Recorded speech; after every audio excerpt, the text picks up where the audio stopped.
겨울 햇살이 유난히 따스했던 2023년 12월의 어느 오후, 서울 외곽의 한적한 마을, 노인정에는 여느 때와 다름없이 80대 할배 4명이 모여 있었다. 60년 우정을 나눈 이들은 일주일에 3번씩 이곳에서 만나 오래된 이야기를 나누곤 했다. 창가 자리에 앉은 박철수는 올해 83이었다. 젊은 시절 전자부품 공장을 운영했던 그는 정년 후 조용한 노년을 보내고 있었다.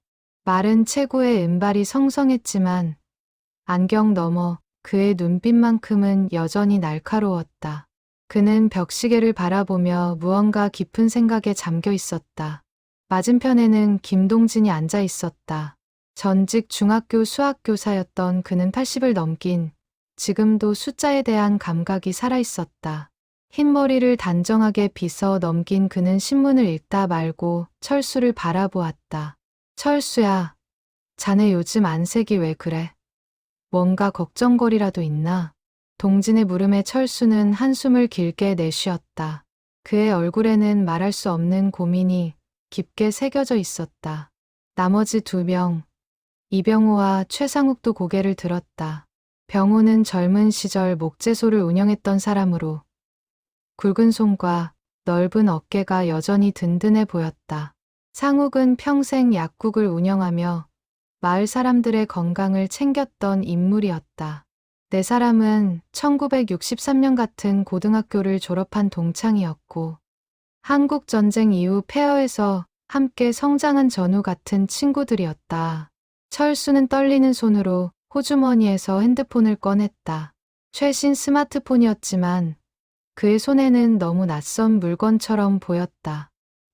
실은 며칠 전에 이상한 전화를 받았네. 그의 목소리는 낮고 무거웠다. 새 친구는 본능적으로 자리를 가까이 당겼다. 검찰청이라고 했어. 내 명의로 된 계좌에서 이상한 거래가 발견됐다면서 말이야. 동진의 표정이 굳어졌다. 그거 보이스피싱 아닌가? 철수는 고개를 끄덕였다. 그의 눈가에는 수치심과 분노가 교차했다. 처음엔 나도 그렇게 생각했지. 하지만 전화한 사람이 내 개인정보를 너무 자세히 알고 있더라고. 내가 다니던 회사 이름, 은퇴 시기, 심지어 손자 이름까지. 병호가 무릎을 탁 쳤다. 그래서 어떻게 했나? 철수의 얼굴이 창백해졌다. 그는 한참을 망설이다 입을 열었다. 2천만 원을 보냈네. 안전계좌로 옮겨야 한다면서. 노인정 안이 갑자기 조용해졌다. 창밖에서 들려오던 참새 소리만이 적막을 깼다. 2천만 원은 철수가 평생 모은 노후 자금의 절반이었다. 상욱이 안타까운 표정으로 물었다. 경찰에는 신고했나? 했지. 하지만 돈을 찾기는 어렵다더군. 이미 여러 계좌로 분산됐다면서. 철수의 눈에 눈물이 맺혔다. 80평생을 살면서 한 번도 남에게 속은 적 없던 그였다. 공장을 운영하며 수많은 거래를 해왔고 거친 세상을 헤쳐온 사람이었다. 그런 그가 전화 한 통에 무너졌다는 사실이 수치스러웠다. 내가 이렇게 늙었나 보네. 젊었을 땐 이런 수작에 절대 안 넘어갔을 텐데. 동진이 철수의 어깨에 손을 얹었다. 자네 잘못이 아니야. 요즘 사기꾼들은 조직적으로 움직인다더군. 하지만 위로는 철수의 마음을 달래기에 부족했다. 더 큰 문제는 돈이 아니었다. 철수의 며느리가 그 사실을 알고 크게 화를 냈다는 것이었다. 며느리가 나보고 요양원에 들어가라더군. 치매 검사도 받으래. 철수의 목소리가 떨렸다. 그는 평생 독립적으로 살아왔고 누구에게도 짐이 되고 싶지 않았다. 하지만 이번 일로 가족들에게 신뢰를 잃었다. 손자를 돌보는 것도 금지당했고 카드도 모두 회수당했다. 병호의 주먹이 불끈 쥐어졌다. 이런 개자식들, 노인들만 골라서 속이다니. 바로 그때 노인정 문이 열리며 한 할머니가 급하게 들어왔다. 마을에 사는 오순자 할머니였다. 78의 그녀는 평소 활달한 성격이었지만 오늘따라 얼굴이 눈물 범벅이었다. 누가 좀 도와주세요. 네 사람이 황급히 일어났다. 순자는 가쁜 숨을 몰아쉬며 말을 이었다. 우리 아들이 사고 났다고 전화가 왔어요. 합의금으로 5천만 원을 당장 보내야 한대요. 동진이 재빨리 물었다. 직접 아들한테 전화해 보셨어요? 전화가 안 돼요. 경찰서에 있다면서. 상욱이 순자의 손을 잡았다. 할머니, 그거 사기예요. 절대 돈 보내시면 안 됩니다. 하지만 순자는 패닉 상태였다. 전화기를 든 손이 덜덜 떨렸고 지금 당장 은행에 가서 돈을 보내야 한다고 울부짖었다. 네 사람은 가까스로 그녀를 진정시키고 실제로 아들에게 연락해 무사함을 확인했다. 1시간 뒤 순자가 돌아가고 노인정에는 다시 네 사람만 남았다. 하지만 분위기는 완전히 달라져 있었다. 창밖으로 해가 기울고 있었고 겨울 그림자가 길게 드리워졌다. 철수가 떨리는 목소리로 말했다. 일주일 사이에 우리 마을에서만 2건이야. 옆 동네에서는 한 할아버지가 3천만 원을 잃었다더군. 병호가 벽을 주먹으로 쳤다. 도대체 이런 인간들이 얼마나 많은 거야? 경찰도 속수무책이고 동진은 조용히 앉아서 뭔가를 골똘히 생각하고 있었다. 수십 년간 수학을 가르쳤던 그는 복잡한 문제 앞에서도 논리적으로 접근하는 습관이 있었다. 이건 조직범죄야. 세 사람이 동진을 바라보았다. 범인들은 데이터베이스를 가지고 있을 거야. 노인들의 개인정보, 재산 상태, 가족 관계까지 파악하고 있지. 그래서 전화할 때 그렇게 자세한 정보를 알고 있는 거고. 상욱이 고개를 끄덕였다. 맞아. 순자 할머니한테도 아들 이름을 정확히 불렀다더군. 철수의 눈빛이 변했다. 수치심과 자책감에 잠겨있던 그의 얼굴에 다른 감정이 스며들기 시작했다. 분노였다. 하지만 무기력한 분노가 아니라 냉정하고 날카로운 분노였다. 우리가 그냥 당하고만 있을 건가? 병호가 반문했다. 그럼 어쩌자는 거야? 우린 이제 80이 넘은 노인들이야. 철수가 새 친구를 차례로 바라보았다. 그의 눈에는 예전의 날카로움이 되살아나고 있었다. 그래, 우린 늙었지. 하지만 바보는 아니야. 노인정 안에 긴 침묵이 흘렀다. 네 사람은 서로의 눈을 바라보았다. 60년을 함께한 친구들이었다. 전쟁의 폐허에서 함께 일어섰고 산업화의 경랑을 함께 헤쳐왔으며 가난과 역경을 함께 극복했던 사람들이었다. 동진이 천천히 입을 열었다. 철수 말이 맞을지도 모르겠어. 상욱도 고개를 끄덕였다. 경찰이 못 잡는다면 우리가 직접. 병호의 눈빛이 변했다. 하지만 어떻게? 우린 그들이 누군지도 몰라. 철수가 핸드폰을 꺼내 통화 기록을 보여주었다. 이 번호가 남아있어. 물론 대포폰이겠지만 시작점은 될 수 있어. 동진이 안경을 고쳐 쓰며 말했다. 내 제자 중에 통신회사에 다니는 친구가 있어. 도움을 받을 수 있을지도 모르지. 상욱이 덧붙였다. 내 조카가 IT 회사에 있어. 기술적인 부분을 자문받을 수 있겠어. 병호가 주먹을 쥐었다. 좋아. 해보자. 어차피 우리한테 잃을 게 뭐가 더 있나? 네 사람은 서로를 바라보았다. 80년 인생의 무게가 그들의 어깨에 실려 있었다. 하지만 그 무게는 짐이 아니라 힘이었다. 오랜 세월이 그들에게 가르쳐준 지혜와 경험. 그리고 포기하지 않는 의지였다. 창밖으로 겨울해가 완전히 넘어가고 있었다. 노인정에 어둠이 내려앉았지만 네 사람의 눈빛만은 밝게 빛나고 있었다. 이것은 단순한 복수가 아니었다. 같은 피해를 당할 수많은 노인들을 지키기 위한 싸움이었고 무엇보다 자신들의 존엄을 되찾기 위한 전쟁이었다. 철수가 조용히 말했다. 내일부터 시작하자. 우리도 한때는 이 나라를 일으킨 사람들이야. 사기꾼 몇 놈쯤. 병호가 그의 말을 받았다. 혼내줄 수 있지. 동진과 상욱도 고개를 끄덕였다. 노인정 벽시계가 저녁 6시를 알렸다.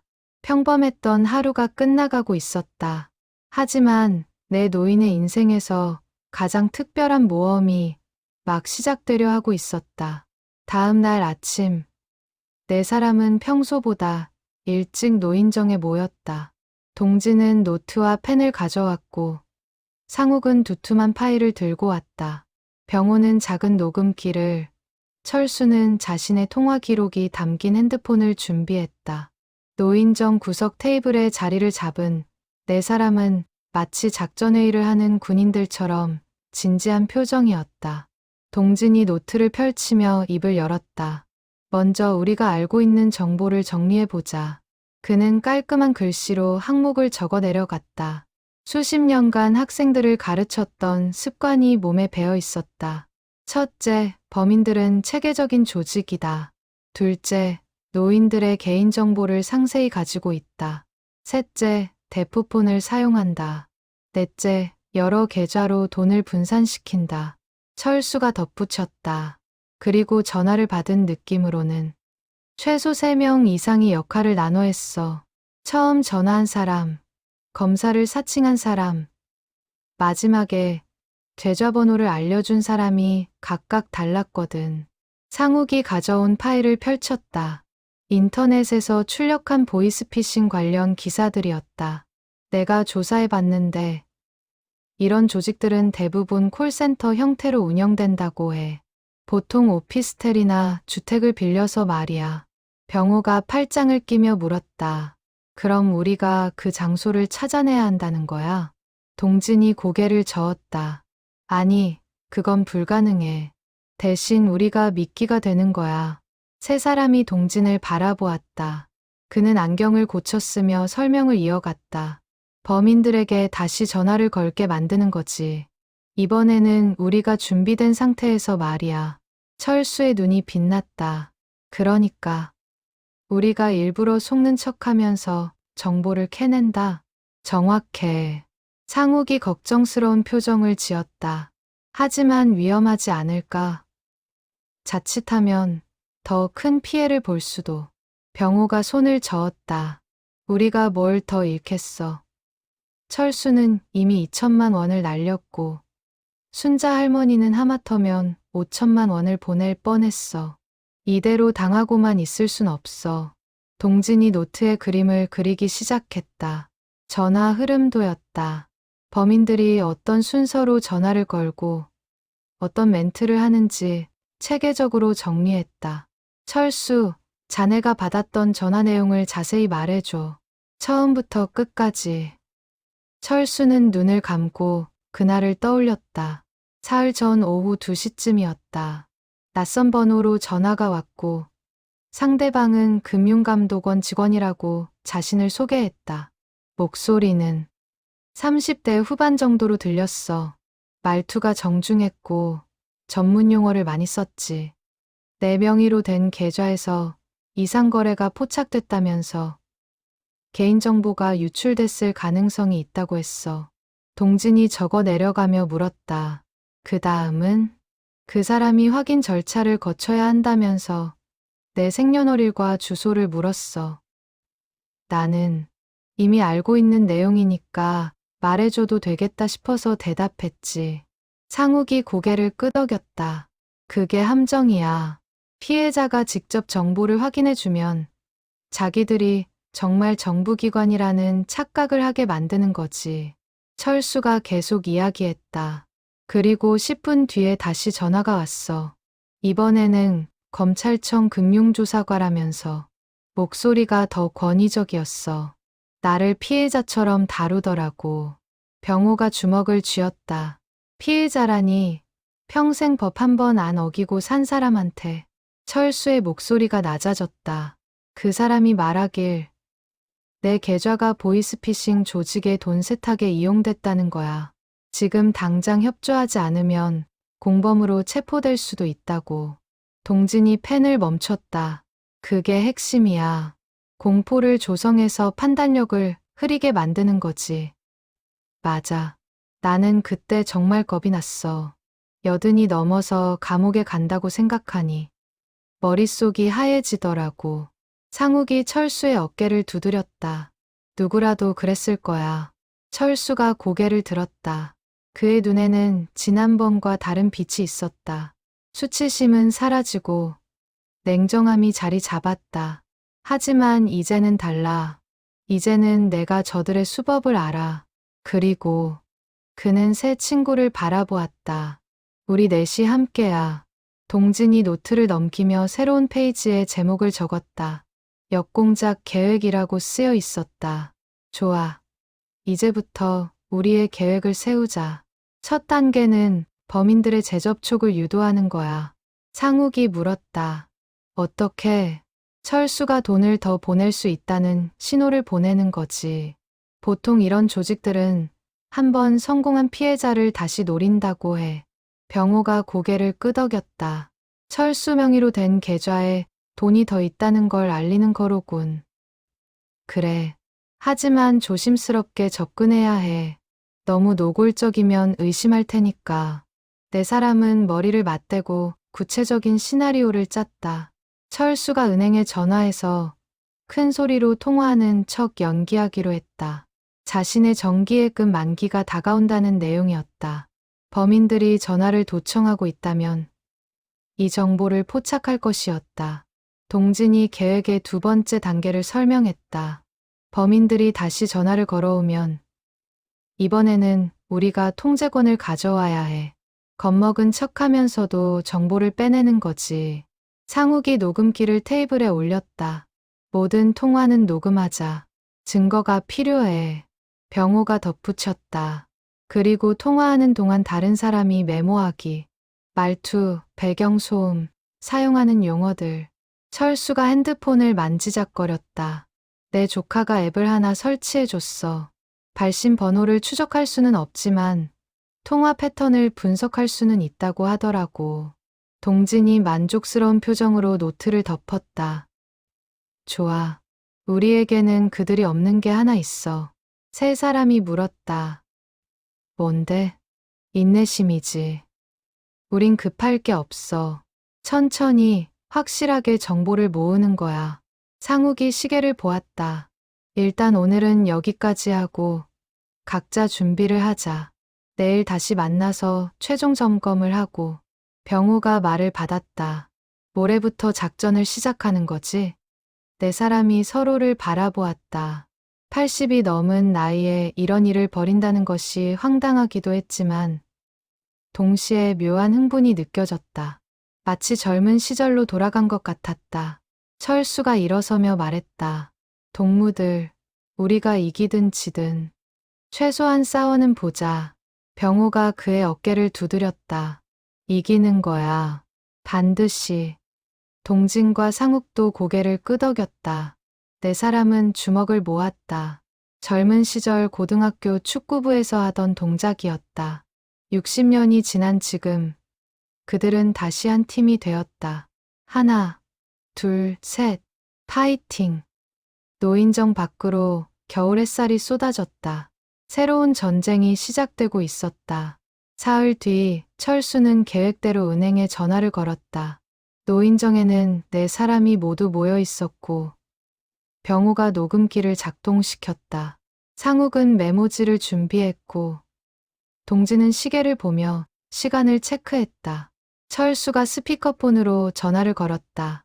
은행 직원과의 통화였지만 의도적으로 큰 목소리로 말했다.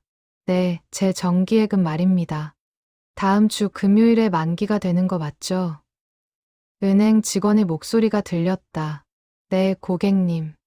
5천만 원 정기예금이 12월 22일에 만기됩니다. 아, 그럼 그때 찾으러 가면 되는 거죠. 통장이랑 도장 가져가면 되고. 네, 맞습니다. 혹시 재해치를 원하시면. 아니요. 손자 학비로 쓸 거라서요. 현금으로 찾을 겁니다. 통화를 마친 철수는 핸드폰을 내려놓았다. 네 사람은 서로를 바라보았다. 이제 미끼는 던져졌다. 문제는 물고기가 물지 않을지도 모른다는 것이었다. 이제 기다리는 수밖에 없군. 병호가 말했다. 동지는 노트에 시간을 기록했다. 오전 10시 30분이었다. 그날 오후 내내 네 사람은 노인정에 머물렀다. 철수는 핸드폰을 손에서 놓지 않았다. 하지만 전화는 오지 않았다. 저녁 6시가 되어서야 그들은 각자 집으로 돌아갔다. 다음 날도 마찬가지였다. 전화는 없었다. 이틀, 사흘이 지났다. 네 사람의 얼굴에 조금씩 실망감이 번졌다. 나흘째 되는 날 아침, 동진이 말했다. 계획을 수정해야 할 것 같아. 아마 저들은 바로 그때였다. 철수의 핸드폰이 울렸다. 화면에는 낯선 번호가 표시되어 있었다. 네 사람은 동시에 얼어붙었다. 병우가 재빨리 녹음기를 켰다. 상욱은 펜을 들었다. 동진은 시간을 확인했다. 오전 11시 45분이었다. 철수가 깊게 심호흡을 하고 전화를 받았다. 여보세요? 스피커폰에서 남자의 목소리가 흘러나왔다. 차분하고 정중한 어조였다. 박철수 고객님이십니까? 네, 그런데요. 안녕하십니까? 금융감독원 전자금융조사팀입니다. 고객님 명의의 계좌와 관련해 연락드렸습니다. 철수는 준비한 대로 약간 당황한 척 말했다. 또 무슨 문제라도 있습니까? 이전에 안내드린 사항 기억하시죠? 고객님 계좌의 이상거래 건에 대해. 네. 그래서 돈을 안전계좌로 옮겼잖습니까? 상대방이 잠시 침묵했다. 그리고 목소리 톤이 미묘하게 바뀌었다. 그런데 고객님, 추가 조사 결과 또 다른 계좌가 발견되었습니다. 정기예금 계좌 말입니다. 철수의 심장이 뛰었다. 그들은 정말로 도청을 하고 있었다. 하지만 그는 침착하게 연기를 이어갔다. 정기예금이요? 그건 제 노후자금인데, 고객님, 그 계좌도 범죄에 이용될 위험이 있습니다. 이미 고객님의 개인정보가 광범위하게 유출된 상태거든요. 동진이 메모지에 뭔가를 써서 철수에게 보였다. 시간을 끌어라고 쓰여 있었다. 철수가 떨리는 목소리로 물었다. 그럼 어떻게 해야 하나요? 일단 정기예금을 해지하시고 안전한 가상계좌로 옮기셔야 합니다. 조사가 끝나면 다시 돌려드리니 걱정하지 마십시오. 하지만 이미 저번에 2천만 원을 보냈는데 아직도 돌려받지 못했거든요. 전화기 너머에서 키보드 치는 소리가 들렸다. 상대방이 뭔가를 확인하는 모양이었다. 네. 그거는 현재 처리 중입니다. 조금만 더 기다려 주시면. 철수는 준비한 질문을 던졌다. 근데 제가 직접 금융감독원에 가서 확인하면 안 될까요? 서울이 멀긴 하지만. 아니, 고객님. 그러실 필요 없습니다. 전화로 다 처리 가능하니까요. 하지만 불안해서요. 제 평생 모은 돈인데. 상대방의 목소리가 약간 날카로워졌다. 고객님, 지금 이 순간에도 범죄자들이 고객님의 계좌를 노리고 있습니다. 빨리 조치하지 않으면 돈을 모두 잃을 수도 있어요. 철수는 동진을 바라보았다. 동진이 고개를 끄덕였다. 이제 두 번째 단계로 넘어갈 시간이었다. 알겠습니다. 그럼 어떻게 하면 되죠? 잠시만 기다리십시오. 담당 검사님께 연결해 드리겠습니다. 전화가 잠시 보류되었다. 네 사람은 긴장된 표정으로 서로를 바라보았다. 상욱이 메모지를 가리켰다. 그는 통화 중 들린 배경 소음을 적어 놓았다.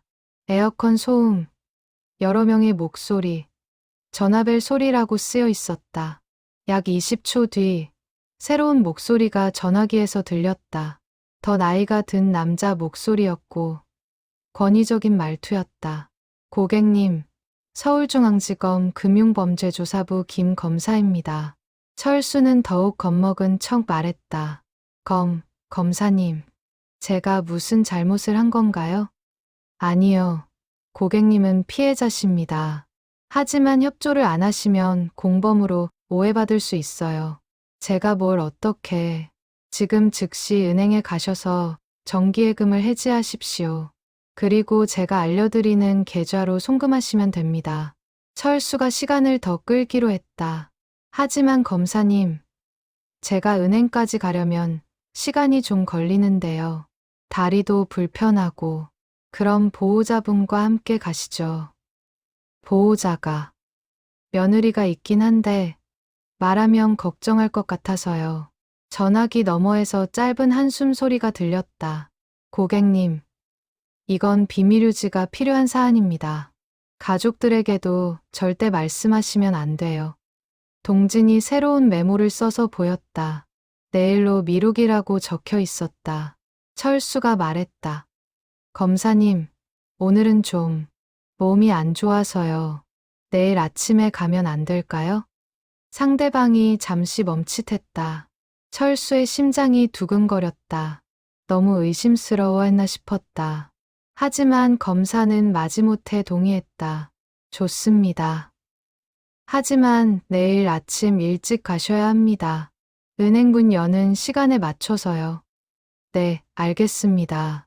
그리고 제 전화번호를 저장해 두세요. 은행 가시기 전에 꼭 저한테 먼저 연락하시고요. 전화가 끊어졌다. 노인정의 침묵이 흘렀다. 네 사람은 서로를 바라보았다. 병호가 먼저 입을 열었다. 성공했어. 놈들이 물렸어.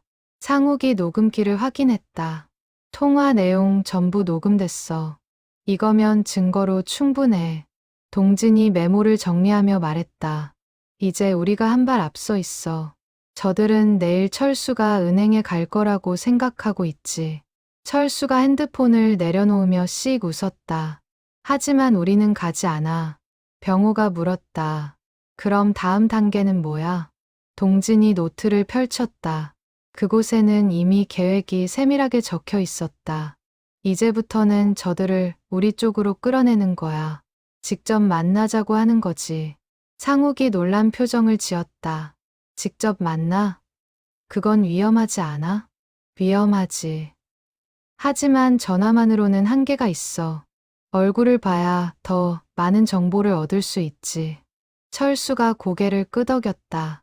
나도 찬성이야. 저 자식들 얼굴이라도 보고 싶어. 병호가 주먹을 쥐었다. 좋아. 그럼 내일 다시 전화가 오면 어떻게 할 거야? 동진이 설명하기 시작했다. 철수가 은행에 갔다가 돌아왔다고 말하는 거야. 하지만 은행에서 큰 돈을 이체하려면 본인 확인이 필요하다고 했다면서. 그래서 검사나 금융감독원 직원이 직접 와서 확인해 달라고 하는 거지. 세 사람이 동진의 의도를 이해했다. 상욱이 걱정스럽게 말했다. 하지만 저들이 올까? 위험을 감수하면서 올 거야. 철수가 확신에 찬 목소리로 말했다. 5천만 원이야. 저들에겐 그만한 가치가 있어. 동진이 덧붙였다. 게다가 철수를 완전히 무력한 노인으로 보고 있을 거야. 위험하다고 생각하지 않을 거라고. 병호가 일어서며 말했다. 그럼 우리가 함께 있어야겠군. 숨어서. 맞아. 네 명이 모두 필요해. 상욱이 약간 흥분된 목소리로 물었다. 그럼 우리가 범인을 직접 잡는 거야? 동진이 고개를 저었다. 아니, 그건 경찰이 할 일이야. 우리는 증거를 확보하고 범인의 신원을 파악하는 것까지만 하는 거야. 하지만 만약 위험한 상황이 되면 병호가 자신 있게 말했다. 그래서 내가 있는 거 아니야. 나 젊었을 때 유도 좀 했어. 세 사람이 웃었다. 긴장이 조금 풀렸다. 철수가 창밖을 바라보았다. 겨울해가 중천에 떠 있었다. 며칠 전만 해도 그는 수치심과 절망에 빠져 있었다. 하지만 지금은 달랐다. 새 친구가 곁에 있었고 계획이 순조롭게 진행되고 있었다. 동무들. 세 사람이 철수를 바라보았다. 고맙네. 자네들이 아니었으면. 병호가 손을 저었다. 무슨 소리야. 우린 60년 친구잖아.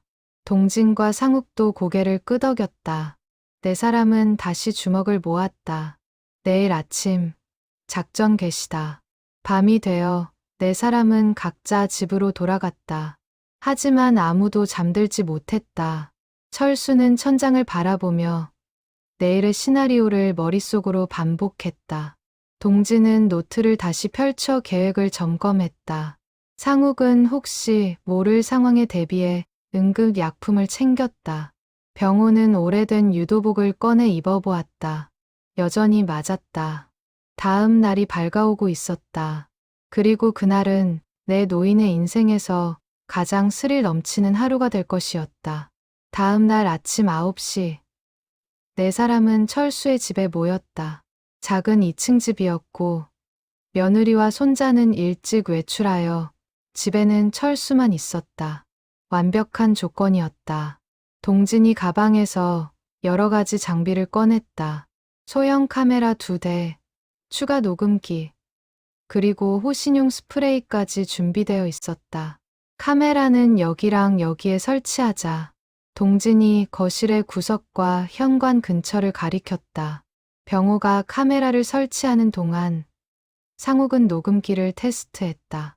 철수가 핸드폰을 확인했다. 어제 통화했던 번호가 저장되어 있었다. 그는 깊게 심호흡을 하고 전화를 걸었다. 스피커폰 모드였다. 3번의 신호음 후 전화가 연결되었다. 어제 그 검사의 목소리였다. 네, 고객님. 은행 다녀오셨습니까? 철수는 준비한 대로 난처한 목소리를 냈다. 그게 문제가 생겼습니다. 무슨 문제입니까? 은행에 갔더니 5천만 원이 넘는 금액을 이체하려면 보안 절차가 필요하대요. 금융거래 확인서 같은 걸 받아야 한다면서요. 전화기 너머에서 짧은 침묵이 흘렀다. 그런 절차가 있었나요? 이상하네요. 은행 직원이 그러는데 큰 금액이라서 본인 확인을 철저히 해야 한댔어요. 금융감독원이나 검찰에서 확인서를 발급받아 오라고. 아, 상대방이 뭔가 고민하는 기색이 역력했다. 철수는 기회를 놓치지 않고 말을 이었다. 그래서 말인데요. 검사님이 직접 오셔서 확인해 주시면 안 될까요? 제가 서울까지 가기엔 너무 멀고 다리도 불편해서. 직접 가라고요? 네, 제 집으로 와주시면 필요한 서류를 바로 은행에 제출하고 송금할 수 있을 것 같아서요. 또 다른 침묵이 이어졌다. 철수의 심장이 빠르게 뛰었다. 새 친구도 숨죽여 기다렸다. 마침내 검사가 입을 열었다. 알겠습니다. 오늘 오후에 제가 직접 가겠습니다. 주소를 알려주시겠어요? 철수가 주소를 알려주었다. 통화를 마치고 전화를 끊자 네 사람은 동시에 환호성을 질렀다. 성공이야. 병호가 주먹을 불끈 쥐었다. 저 자식이 정말 오는군. 동진이 시계를 봤다. 오후라고 했으니 한 2~3시쯤 올 거야. 우리한텐 5시간이 있어. 상욱이 물었다. 이제 뭘 해야 하지? 동진이 노트를 펼쳤다. 첫째, 집 안 배치를 확인한다. 범인이 앉을 자리. 우리가 숨을 위치를 정하는 거야. 네 사람은 거실을 살폈다. 철수의 거실은 전형적인 한국 가정집이었다. 고자 형태의 소파와 작은 테이블, 그리고 TV가 놓여 있었다. 철수는 여기 앉고 동진이 소파의 한쪽을 가리켰다. 범인은 맞은편에 앉게 유도해. 그러면 카메라에 얼굴이 잘 잡힐 거야. 병호가 덧붙였다. 우리는 어디 숨지? 2층이 안전할 것 같아. 계단 위에서 상황을 지켜보다가 필요하면 내려오는 거지. 하지만 소리가 다 들려야 하는데 상욱이 녹음기를 테이블 아래에 숨겼다. 이걸로 녹음하면 돼. 그리고 철수 셔츠 주머니에도 하나 더 넣자. 준비가 끝나갈 무렵 철수가 말했다. 점심은 먹어야겠지. 긴 싸움이 될 테니까. 네 사람은 간단히 라면을 끓여 먹었다. 80년을 살면서 이런 긴장감을 느껴본 적이 언제였던가. 한국전쟁 때, 아니면 첫 사업을 시작할 때, 모두 까마득한 옛날이었다. 오후 1시가 되자 동진과 병우, 상욱은 2층으로 올라갔다. 계단 위에서는 거실이 내려다 보였다. 철수는 거실 소파에 앉았다. 그의 옆 테이블에는 통장과 도장이 놓여 있었다. 완벽한 미끼였다. 시간이 느리게 흘렀다. 1시 30분, 2시. 아무 일도 일어나지 않았다. 철수는 TV를 켜고 뉴스를 봤다. 2층의 세 사람은 긴장된 채로 기다렸다. 오후 2시 40분, 초인종이 울렸다. 철수의 심장이 뛰었다. 그는 일어나 현관으로 향했다. 인터폰 화면에는 정장을 입은 남자가 서 있었다. 30대 후반으로 보였고 검은색 서류 가방을 들고 있었다. 철수가 문을 열었다. 안녕하십니까. 김 검사입니다. 남자는 정중하게 인사했다. 얼굴은 평범했다. 길거리에서 마주쳐도 기억에 남지 않을 그런 얼굴이었다. 하지만 눈빛은 날카로웠다. 아, 어서 오세요. 기다렸습니다. 철수가 남자를 거실로 안내했다. 남자는 주변을 재빨리 훑어보았다. 2층으로 올라가는 계단, 현관, 창문의 위치를 확인하는 것 같았다. 혼자 계십니까? 네, 며느리랑 손자는 외출했어요. 남자가 소파에 앉았다. 정확히 동진이 예측한 자리였다. 숨겨진 카메라가 그의 얼굴을 정면으로 촬영하고 있었다. 고객님, 신분증 좀 보여주시겠습니까? 철수가 지갑에서 주민등록증을 꺼냈다. 남자가 꼼꼼히 확인했다. 좋습니다. 그럼 통장과 도장도. 철수가 테이블 위에 통장을 건넸다. 남자는 통장을 펼쳐 잔액을 확인했다. 5천만 원이 적혀 있었다. 그의 눈에 탐욕의 빛이 스쳤다. 네, 확인했습니다. 그럼 이제 이체를 진행하겠습니다. 남자가 서류 가방에서 노트북을 꺼냈다. 그리고 은행 사이트에 접속하는 척했다. 고객님, 여기 계좌번호를 입력해야 하는데요. 안전계좌 번호를 제가 불러드릴 테니 입력해 주세요. 바로 그 순간이었다. 철수가 말했다. 잠깐만요. 남자가 고개를 들었다. 네. 제가 한 가지 확인하고 싶은 게 있어서요. 뭡니까? 철수는 침착하게 말을 이었다. 검사님이시라고 하셨는데 신분증을 보여주실 수 있나요? 남자의 표정이 굳었다. 짧은 순간이었지만 당황한 기색이 역력했다. 신분증이요? 네, 저도 큰돈을 이체하는 거라 확인이 필요할 것 같아서요. 남자는 잠시 망설이다가 주머니를 뒤졌다. 그리고 신분증 같은 것을 꺼냈다. 하지만 철수가 손을 뻗기도 전에 재빨리 집어넣었다. 보셨죠? 서울중앙지검 김민수 검사입니다. 너무 빨라서 잘 못 봤는데요. 남자의 눈빛이 차가워졌다. 고객님, 지금 저를 의심하시는 겁니까? 아니, 그게 아니라 시간이 없습니다.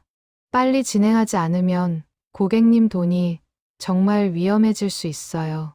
남자의 목소리가 압박적으로 변했다. 하지만 철수는 물러서지 않았다. 그럼 제가 직접 경찰에 전화해서 확인해 볼게요. 철수가 핸드폰을 꺼내는 척했다. 남자가 벌떡 일어섰다. 뭐 하시는 겁니까? 그의 목소리는 더 이상 정중하지 않았다. 위협적이었다. 바로 그 순간 2층에서 세 사람이 내려왔다. 동진, 병우, 상욱이 계단을 급하게 내려오며 소리쳤다. 경찰에 신고했다. 남자의 얼굴이 창백해졌다. 그는 사방을 둘러보며 출구를 찾았다. 하지만 병호가 이미 현관을 막고 서 있었다. 넌 어디 안 가. 남자가 서류 가방을 집어들고 창문 쪽으로 달려갔다. 하지만 상욱이 그 앞을 가로막았다. 젊은 친구, 진정해. 도망가 봐야 소용없어. 남자는 완전히 패닉 상태에 빠졌다. 그는 주머니에서 핸드폰을 꺼내 누군가에게 전화를 걸려고 했다.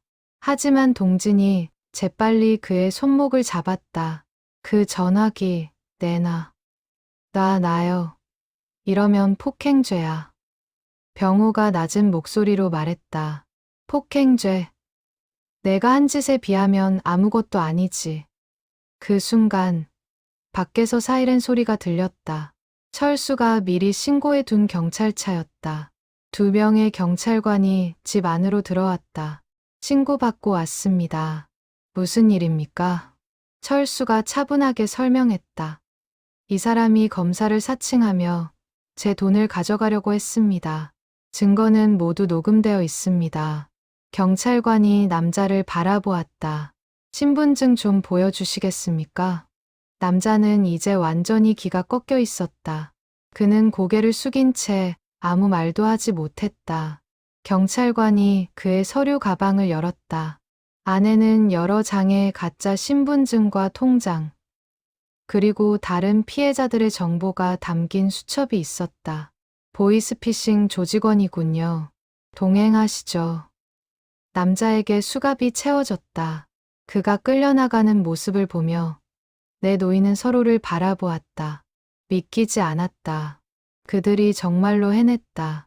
하지만 동진의 표정은 여전히 심각했다. 이건 시작일 뿐이야. 세 사람이 그를 바라보았다. 이 사람은 말단이야. 진짜 큰손들은 따로 있어. 철수가 고개를 끄덕였다. 맞아. 우리의 싸움은 아직 끝나지 않았어. 경찰관이 네 사람에게 경찰서로 와서 진술해 달라고 했다. 그들은 준비한 모든 증거, 녹음 파일, 영상을 경찰에 제출했다. 그날 저녁, 네 사람은 다시 노인정에 모였다. 모두 지쳐 있었지만 동시에 묘한 성취감을 느끼고 있었다. 우리가 정말 해냈어. 상욱이 말했다. 아직 끝난 게 아니야. 동진이 상기된 표정으로 말했다. 경찰이 저 사람 핸드폰을 분석하면 조직의 다른 멤버들도 잡을 수 있을 거야. 병호가 웃었다. 80에 이런 일을 하게 될 줄이야. 철수가 새 친구의 손을 잡았다. 고맙네, 정말. 자네들이 없었으면. 우린 친구잖아. 네 사람은 오랫동안 그렇게 앉아 있었다. 창밖으로 겨울 별들이 빛나고 있었다.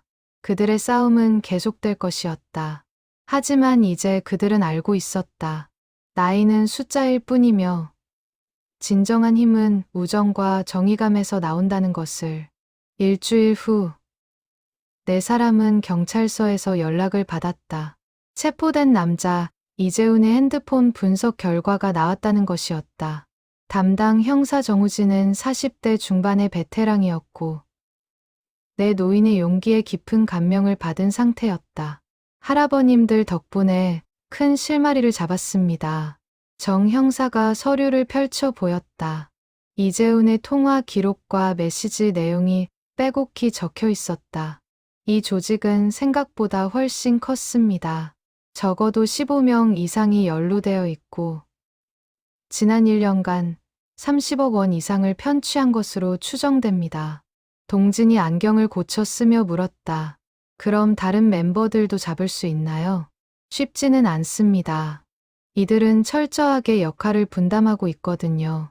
전화를 거는 사람, 돈을 수거하는 사람, 자금을 세탁하는 사람이 모두 다릅니다.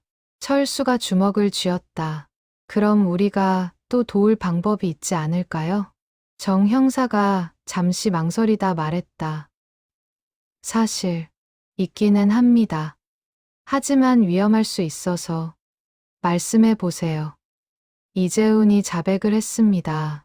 조직의 실체를 밝히는 대가로 감형을 원한다고요.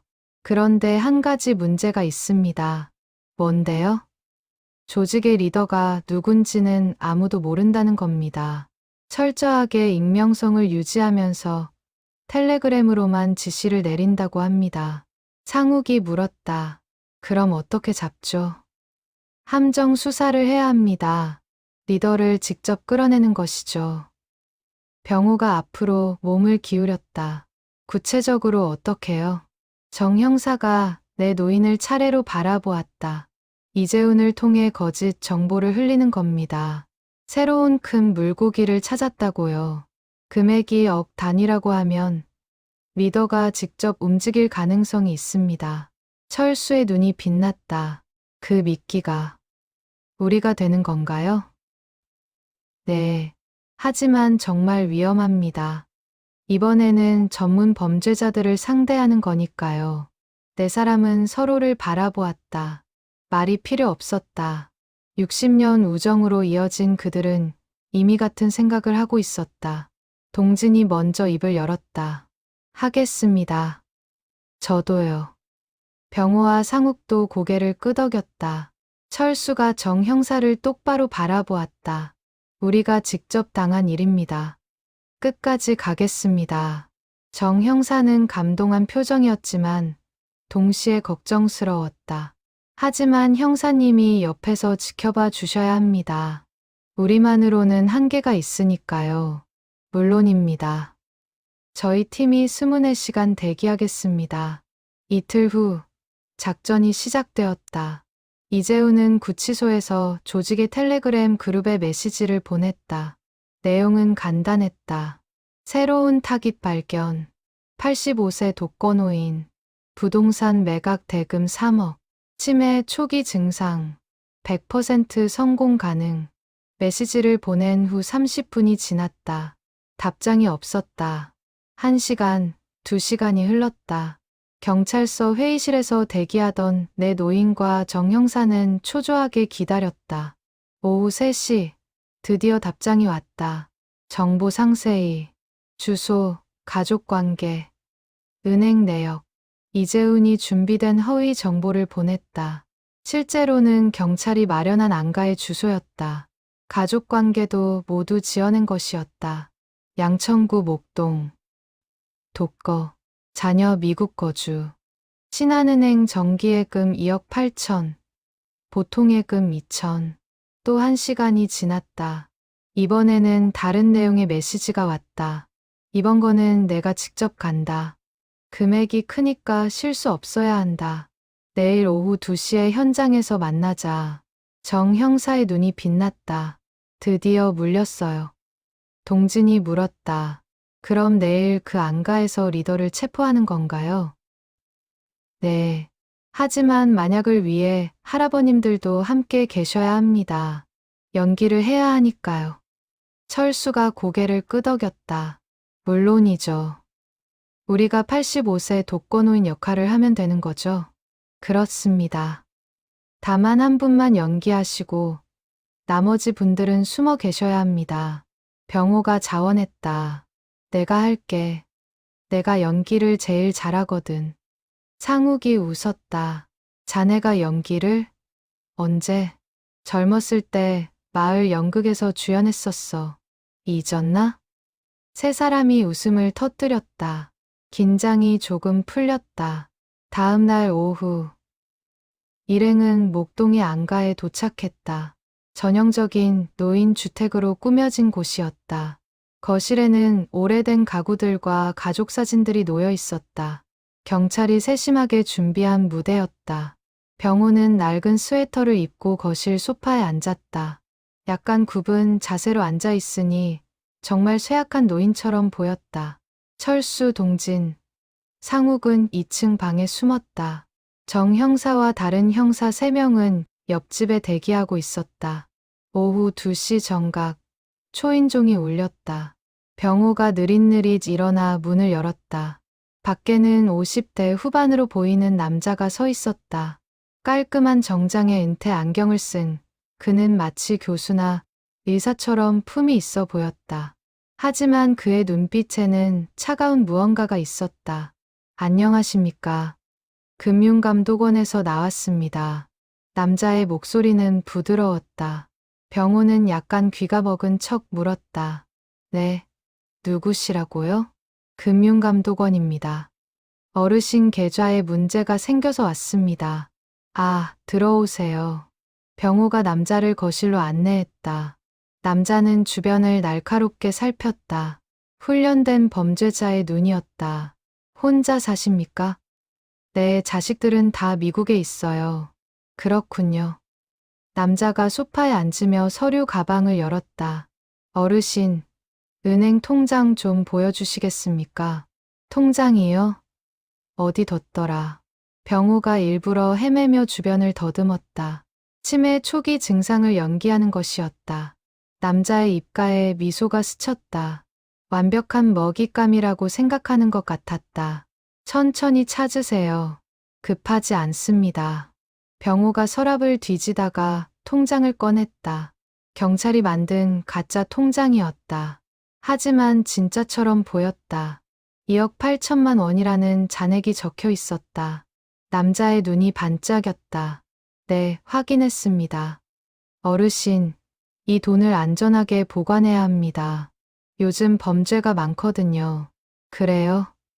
어떻게 해야 하나요? 제가 도와드리겠습니다. 일단 이 돈을 보호 계좌로 옮기시면. 바로 그때였다. 밖에서 사이렌 소리가 들렸다. 남자의 얼굴이 굳었다. 뭐지? 그가 창문으로 다가가려는 순간 현관문이 벌컥 열렸다. 정 형사와 다른 형사들이 들이닥쳤다. 경찰이다. 손들어. 남자는 순간적으로 도망치려 했다. 하지만 2층에서 내려온 철수, 동진, 상욱이 길을 막았다. 어디 가려고? 내 노인의 눈빛은 더 이상 노쇠하지 않았다. 날카롭고 단호했다. 남자는 완전히 포위되었다. 그는 서류 가방을 집어 던지며 저항했지만 금세 제압당했다. 수갑이 채워졌다. 정 형사가 남자의 신분증을 확인했다. 강태식, 52세. 이 사람이군요. 조직의 리더. 강태식은 여전히 침착한 표정을 유지하려 했다. 당신들이 뭘 안다고. 증거가 있어? 정 형사가 씩 웃었다. 이재훈이 다 털어놨습니다. 당신과의 텔레그램 대화, 자금 흐름, 피해자 명단까지 전부요. 강태식의 얼굴이 창백해졌다.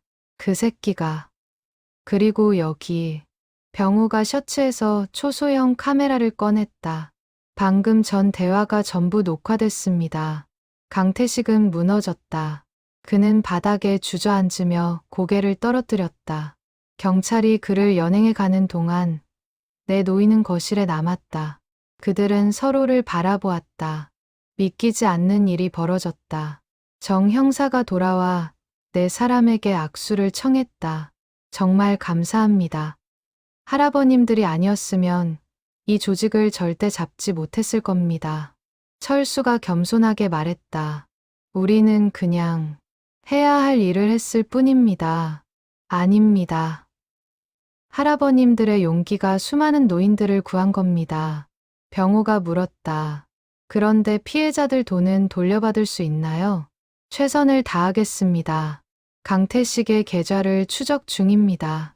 상당 부분 회수할 수 있을 것 같습니다. 상욱이 안도의 한숨을 쉬었다. 그나마 다행이네요. 동진이 덧붙였다. 하지만 돈보다 중요한 건 이 사건이 알려져서 다른 노인들이 경각심을 갖는 거겠죠. 정 형사가 고개를 끄덕였다. 맞습니다. 언론에도 알릴 예정입니다. 물론 할아버님들의 신원은 보호하고요. 그날 저녁, 네 사람은 노인정으로 돌아왔다. 마을 사람들은 그들이 무슨 일을 했는지 아직 몰랐다. 하지만 며칠 후면 뉴스를 통해 알게 될 것이었다. 철수가 창밖을 바라보며 말했다. 이제야 떳떳해진 것 같아. 새 친구가 그를 바라보았다. 며느리한테 말할 수 있을 것 같아. 내가 바보가 아니라는 걸. 병우가 어깨를 두드렸다. 처음부터 바보가 아니었어. 단지 착한 사람이었을 뿐이지. 동진이 덧붙였다. 그리고 이제는 영웅이야. 상욱이 웃었다. 80 넘어서 영웅이 되다니. 인생은 정말 모르는 거야. 내 사람은 오랫동안 그렇게 앉아 있었다. 그들은 돈을 되찾은 것보다 더 중요한 것을 얻었다. 자존감과 존엄성. 그리고 나이가 결코 한계가 아니라는 확신이었다. 며칠 후, 이 사건은 전국 뉴스에 대서특필되었다. 80대 할배들의 통쾌한 복수라는 제목으로 보도되었고 수많은 사람들이 감동했다. 특히 노인들 사이에서는 영웅담으로 회자되었다. 철수의 며느리도 뉴스를 보고 눈물을 흘렸다. 그녀는 시아버지에게 진심으로 사과했고 앞으로는 더 신뢰하겠다고 약속했다. 하지만 내 노인에게 가장 중요한 것은 우정이었다. 60년을 함께한 친구들과 함께 마지막 모험을 완수했다는 것. 그것이 진정한 보상이었다. 강태식의 체포 소식이 알려지자 경찰서에는 수많은 제보가 쏟아졌다. 비슷한 피해를 당한 사람들이 앞다투어 자신의 이야기를 전했다.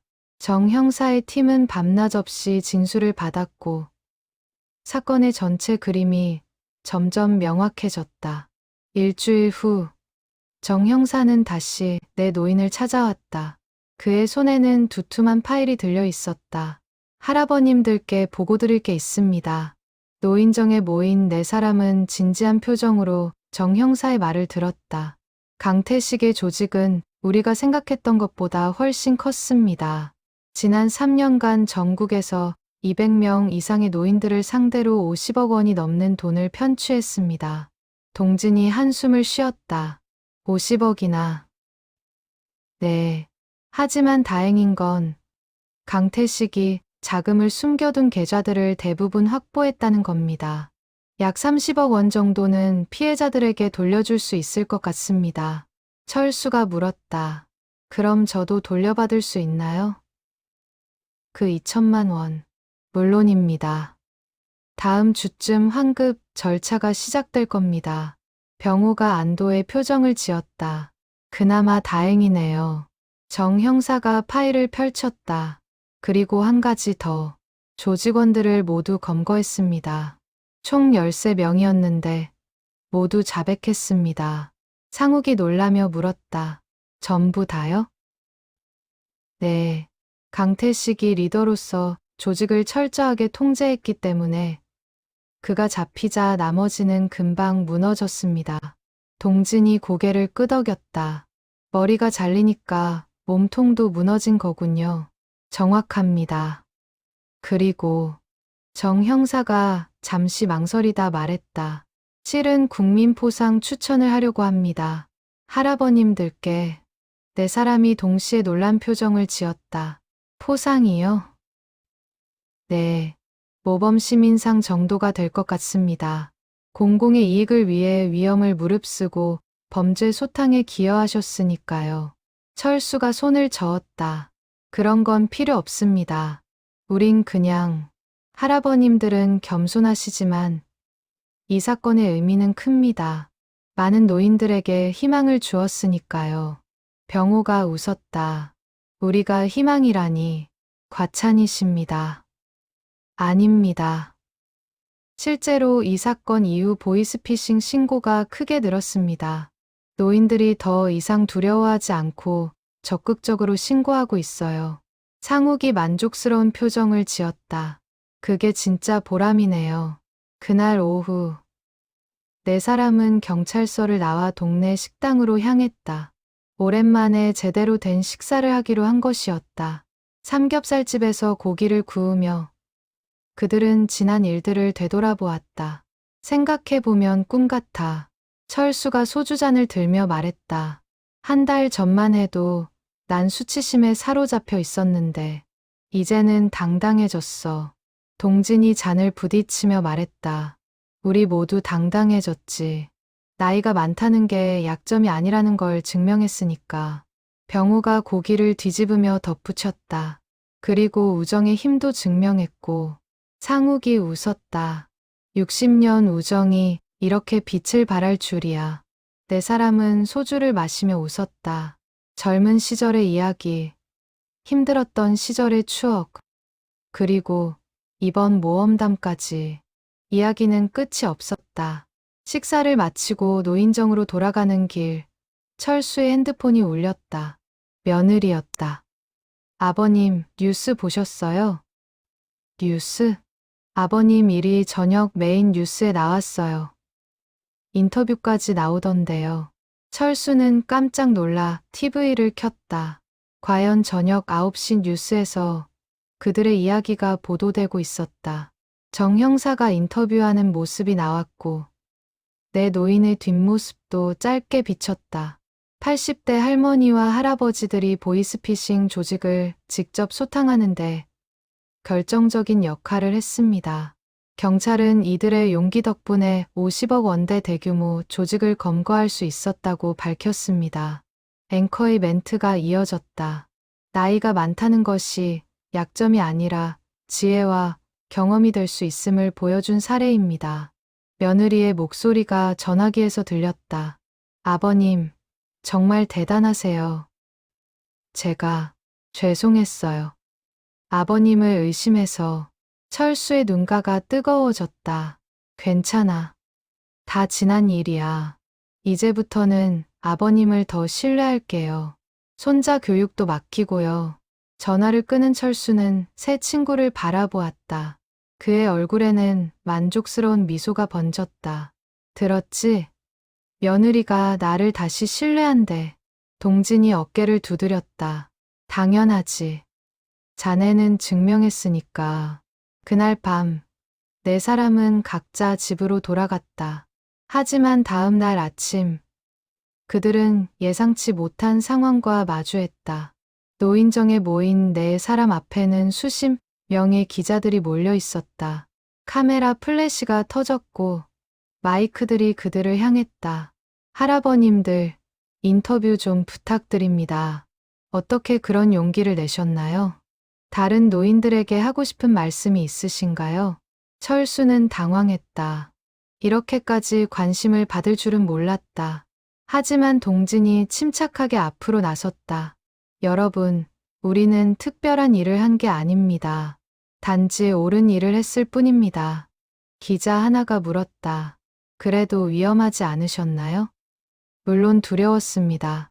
하지만 우리보다 더 많은 노인들이 같은 피해를 당하고 있다는 걸 알았습니다. 그냥 지켜볼 수만은 없었습니다. 병호가 덧붙였다. 나이가 많다고 무력한 건 아닙니다. 우리에게는 경험과 지혜가 있습니다. 상욱이 말을 이었다. 그리고 무엇보다 서로를 믿고 의지할 수 있는 친구들이 있었습니다. 철수가 마지막으로 말했다. 다른 노인분들께 말씀드리고 싶습니다. 보이스피싱 전화를 받으면 절대 혼자 판단하지 마세요. 가족이나 경찰에 꼭 상담하시고 절대 겁먹지 마세요. 우리는 약하지 않습니다. 기자들이 박수를 쳤다. 취재는 1시간 넘게 이어졌다. 다음 날, 내 노인의 이야기는 모든 신문의 일면을 장식했다. 80대 영웅들. 나이는 숫자일 뿐. 우정의 힘 같은 헤드라인이 달렸다. 더 놀라운 일은 그 다음 날 일어났다. 시장이 직접 노인정을 방문한 것이었다. 할아버님들, 시민을 대표해서 감사 인사를 드립니다. 시장은 네 사람에게 감사패를 전달했다. 그리고 특별 선물도 준비했다. 노인정 시설 개선 예산과 네 사람의 건강검진 비용 지원이었다. 할아버님들의 용기가 우리 시를 빛냈습니다. 주변에는 마을 사람들이 모여들었다. 평소 노인정에 다니던 할머니들, 동네 이웃들이 모두 축하해 주었다. 오순자 할머니도 있었다. 그녀는 눈물을 글썽이며 네 사람에게 다가왔다. 할아버지들 덕분에 저도 정신 차렸어요. 거의 5천만 원을 잃을 뻔했는데. 철수가 그녀의 손을 잡았다. 다행이에요, 할머니. 이제 모두 조심하면 됩니다. 행사가 끝나고 저녁이 되자 네 사람은 다시 노인정에 남았다. 조용한 시간이었다. 창밖으로 별들이 떠오르고 있었다. 동진이 조용히 말했다. 우리가 정말 뭔가를 바꾼 것 같아. 병호가 고개를 끄덕였다. 단지 우리만이 아니라 많은 노인들의 인식을 바꾼 거지. 상욱이 덧붙였다. 이제 노인들도 당당하게 맞설 수 있다는 걸 보여줬으니까. 철수가 새 친구를 바라보았다. 하지만 가장 중요한 건 우리가 함께였다는 거야. 네 사람은 서로를 바라보았다. 60년의 세월이 그들의 얼굴에 주름을 새겼지만 눈빛만큼은 여전히 젊었다. 앞으로도 계속 함께하자. 동진이 말했다. 당연하지. 우린 친구잖아. 병호와 상욱이 대답했다. 네 사람은 주먹을 모았다. 오래된 약속의 제스처였다. 그리고 그 약속은 앞으로도 영원히 계속될 것이었다. 밖에서는 겨울바람이 불었지만 노인정 안은 따뜻했다. 우정의 온기로 가득했다. 한 달이 지났다. 내 노인의 일상은 겉보기엔 예전과 비슷했다. 여전히 일주일에 3번씩 노인정에 모였고 화투를 치거나 차를 마시며 이야기를 나눴다. 하지만 한 가지 달라진 것이 있었다. 이제 그들은 마을의 영웅이었다. 철수의 집에는 며느리의 태도가 완전히 바뀌었다. 그녀는 매일 시아버지의 의견을 물었고 손자 교육에도 적극적으로 참여시켰다. 철수는 다시 존중받는 가장의 위치를 되찾았다. 할아버지, 오늘 학교에서 발표했어요. 8살 손자 준호가 학교에서 돌아와 자랑스럽게 말했다. 우리 할아버지가 나쁜 사람들을 잡았다고요. 선생님도 칭찬하셨어요. 철수는 손자를 안아 올리며 웃었다. 준호야, 할아버지가 한 건 당연한 일이었어. 나쁜 일을 보면 바로잡아야 하는 거란다. 며느리가 부엌에서 나오며 말했다.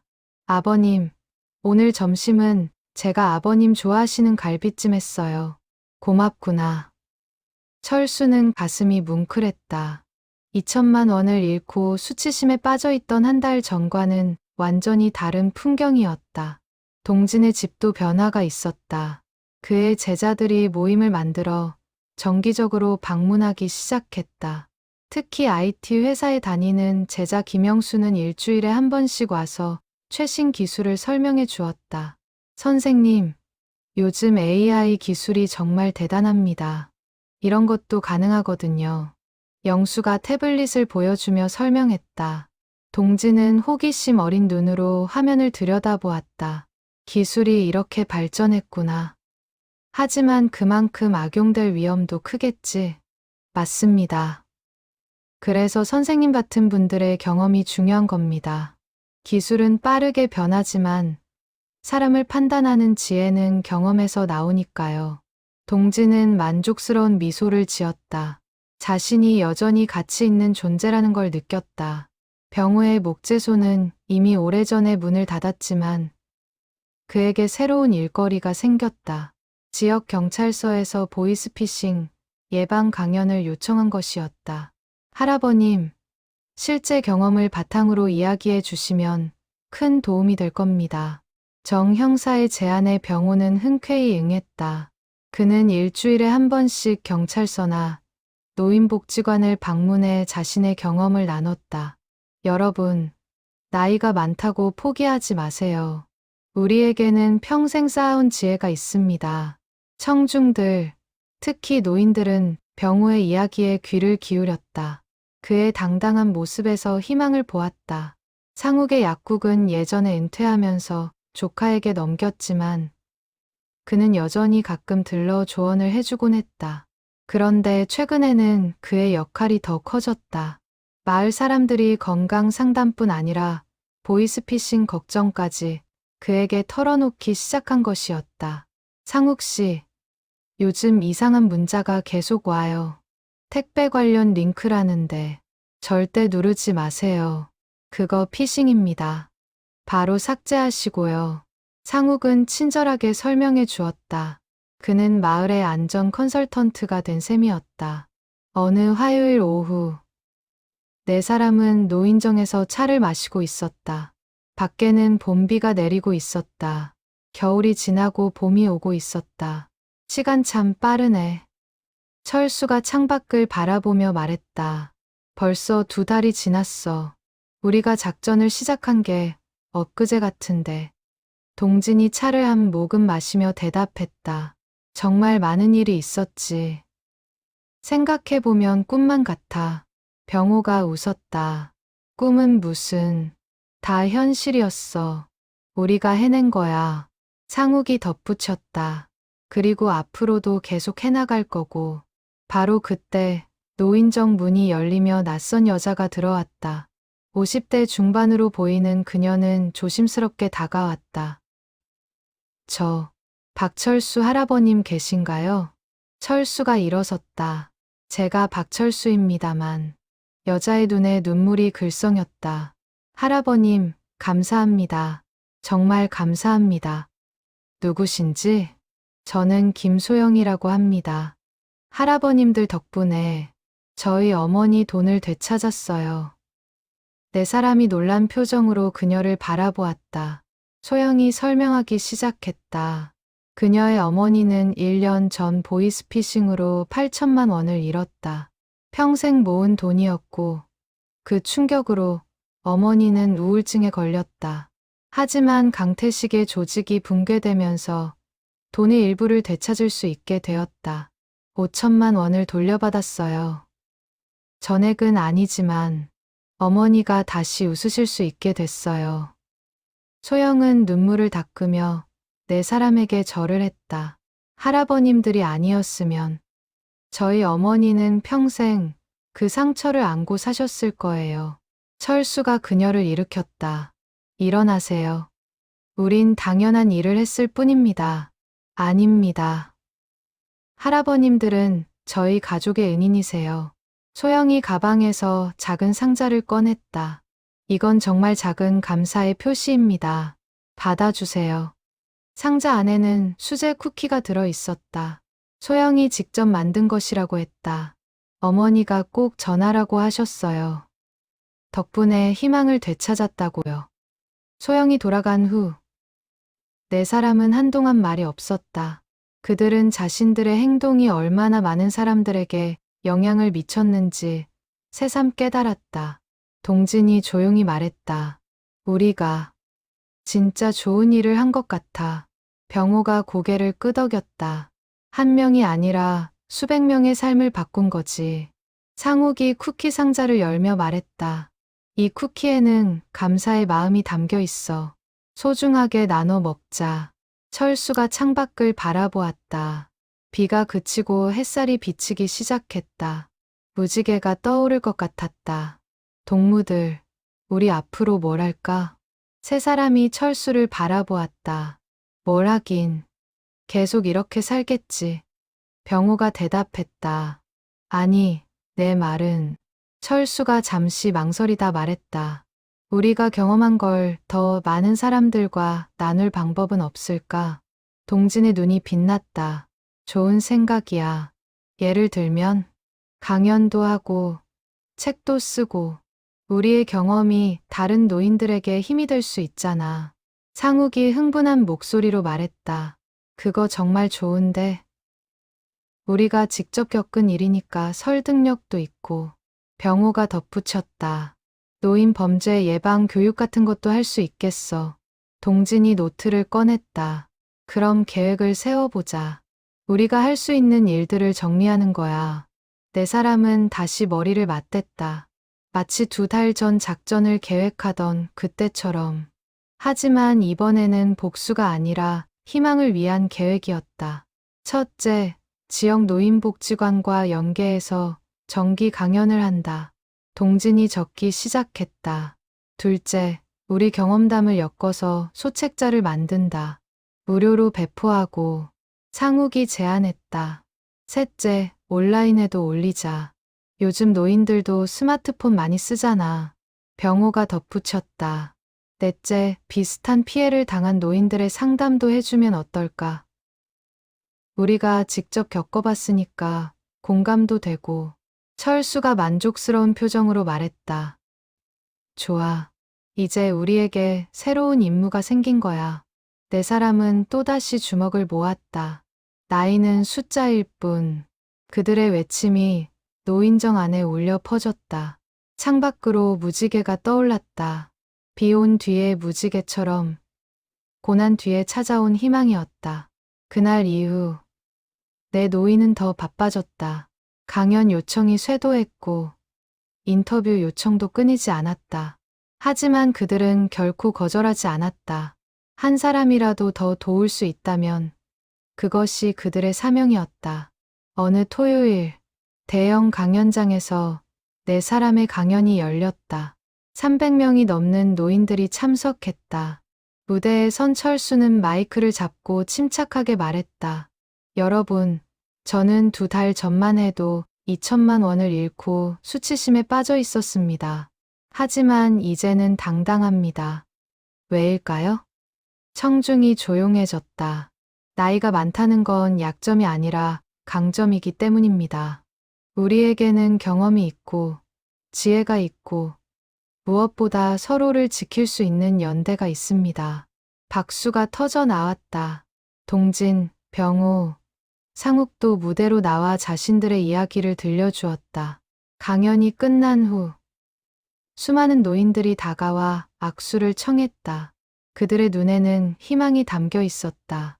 저도 할 수 있을 것 같아요. 한 할머니가 말했다. 나이가 많아도 포기하지 않겠어요. 다른 할아버지가 다짐했다. 네 사람은 행복했다. 돈을 되찾은 것보다, 범인을 잡은 것보다, 이렇게 다른 사람들에게 용기를 주는 것이 더 큰 보람이었다. 저녁이 되어 집으로 돌아가는 길, 철수가 말했다. 우리 인생의 새로운 장이 열린 것 같아. 동진이 웃었다. 80의 새로운 장을 연다니 멋지지 않아? 병호가 하늘을 올려다보았다. 별들이 총총히 떠오르고 있었다. 우린 아직 젊어. 할 일이 많아. 상욱이 마지막으로 말했다. 그리고 우린 함께야. 그게 가장 중요해. 네 사람은 어깨를 나란히 하고 걸어갔다. 그들의 그림자는 가로등 아래 길게 늘어져 있었다. 마치 젊은 시절의 모습처럼 봄바람이 불어왔다. 새로운 계절이 시작되고 있었다. 그리고 내 노인의 새로운 인생도 막 피어나고 있었다. 3달이 지나자 내 노인의 활동은 전국적인 현상이 되었다. 그들의 이야기는 책으로 출판되었고 다큐멘터리로 제작되었다. 제목은 나이는 숫자일 뿐이었다. 더 놀라운 것은 전국 각지에서 비슷한 움직임이 일어나기 시작했다는 것이었다. 다른 지역의 노인들도 모임을 만들어 보이스피싱에 대응하기 시작했다. 서울, 부산, 대구, 광주, 각 도시마다 실버 수호대라는 이름의 자발적 모임이 생겨났다. 어느 목요일, 네 사람은 서울의 한 대형 세미나실에 초대받았다. 전국 실버 수호대 대표자 회의였다. 각 지역에서 온 노인 대표들 50여 명이 모였다. 회의를 주재한 것은 서울 강남구 실버 수호대 대표 이순희 할머니였다. 75세의 그녀는 카리스마 있는 목소리로 말했다. 박철수 어르신과 동료분들께서 보여주신 용기가 우리 모두를 깨웠습니다. 이제 우리도 행동해야 할 때입니다. 박수가 터졌다. 철수는 무대로 올라가 마이크를 잡았다. 저는 특별한 사람이 아닙니다. 여러분과 똑같은 평범한 노인입니다. 단지 더 이상 당하고만 있지 않기로 결심했을 뿐입니다. 청중이 조용해졌다. 우리 세대는 이 나라를 일으킨 사람들입니다. 전쟁의 폐허에서 일어났고, 가난을 극복했고, 자식들을 교육시켰습니다. 그런 우리가 사기꾼 몇 명에게 무릎 꿇을 수는 없습니다. 우레와 같은 박수가 쏟아졌다. 동진도 무대로 올라왔다. 구체적인 대응 방법을 공유하고자 합니다. 첫째, 의심스러운 전화를 받으면 즉시 끊고 경찰에 신고하세요. 둘째, 혼자 판단하지 말고 가족이나 친구와 상의하세요. 셋째, 개인정보를 함부로 알려주지 마세요. 병호가 이어받았다. 그리고 가장 중요한 건 서로 돕는 겁니다. 우리는 혼자가 아닙니다. 이웃이 있고, 친구가 있고, 이렇게 전국에 동료들이 있습니다. 상욱이 마지막으로 말했다. 두려워하지 마세요. 우리는 충분히 강합니다. 함께라면 무엇이든 할 수 있습니다.